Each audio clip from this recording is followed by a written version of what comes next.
If you're a business analyst, I'm sure you know the conversation around AI feels like it's, well, everywhere. It's big, it can be kind of confusing, and man, is it changing things fast. So today, we're going to cut right through all that noise. We're going to explore how this amazing technology isn't about replacing the BA, but actually reinventing the role in some incredibly exciting ways. All right, let's jump. So this is it, right? This is the big question on everyone's mind. You see all the headlines about automation and jobs disappearing, but then you also hear these whispers about, incredible efficiency and game-changing insights. Is AI actually here to take your job? Or is it maybe the most powerful tool you've ever been handed? That's what we're here to figure out. The whole conversation really boils down to these two stories. On one hand, you've got the fear of replacement, right? The idea that our skills just become obsolete. But on the other hand, you have this incredible opportunity of augmentation, where AI actually enhances what we can do and makes our uniquely human skills, things like critical thinking and stakeholder management, even more important. So for this explainer, we're going to focus on that second story, the story of opportunity. Okay, so let's get real for a second. Why is this conversation happening right now, with so much urgency? Let's take a look at just how big this change is and the problems it's perfectly positioned to solve. Oh man, we've all been there, haven't we? Spending hours, sometimes days, just sifting through documents, transcribing interviews, trying to connect all the dots. I mean, the traditional process is essential, but it is loaded with pain points. It takes forever. It's super manual, and let's be honest, we're all human. It's wide open to our own biases and errors. This is exactly the kind of work that AI is set to totally transform. And believe me, this isn't some small, passing trend. The generative AI market is projected to absolutely skyrocket to nearly $900 billion by 2032. I mean, to put that into perspective, that's bigger than the entire economy of many countries. This is not just another feature in our software. It's a massive economy-shifting wave. Staying on the sidelines? That's not really an option. So, how do we actually use this thing? Well, the key is to stop thinking of AI as one giant mysterious blob and start seeing it for what it is. A powerful new toolkit. It's a whole set of specialized instruments that can help us draft, refine, question, and optimize our work in ways we couldn't before. Now this is where it gets really practical.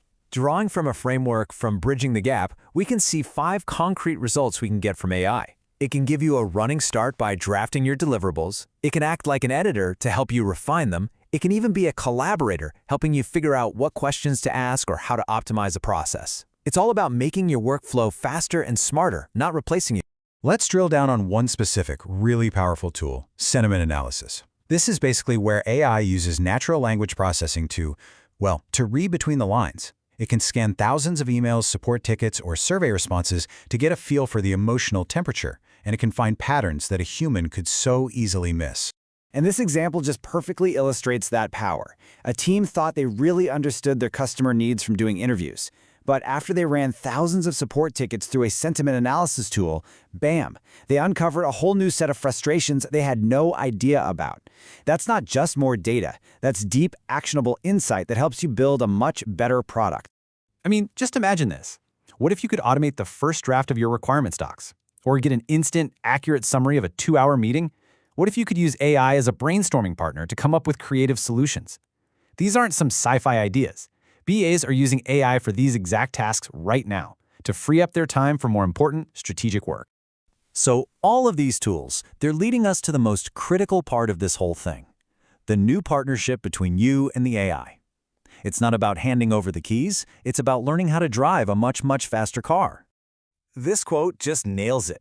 You can't just vaguely ask an AI to do business analysis and expect anything good.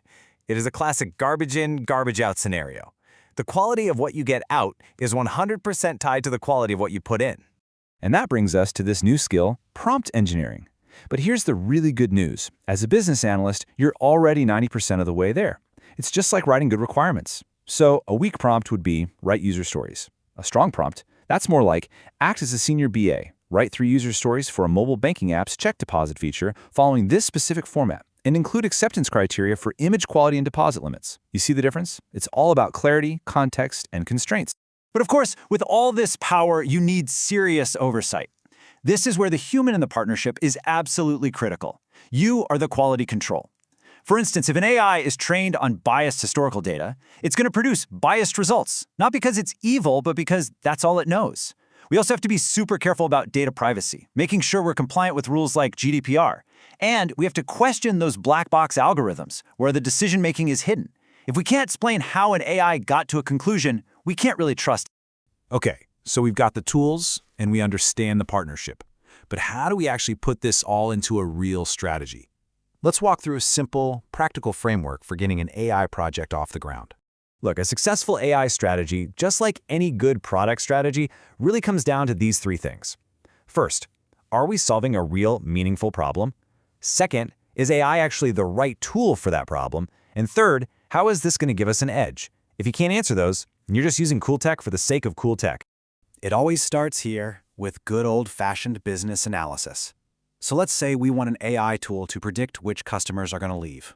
We wouldn't just start building it. No, first we define the problem. Who are our most valuable at-risk customers? And how will the sales team actually use these predictions to do something about it?